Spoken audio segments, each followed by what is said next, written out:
Hello viewers.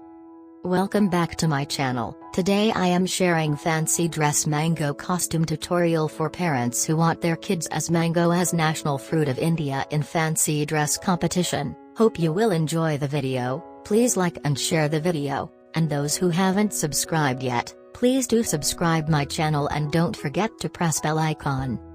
Keep watching and I will be back with more creative ideas and craft tutorials. Thank you.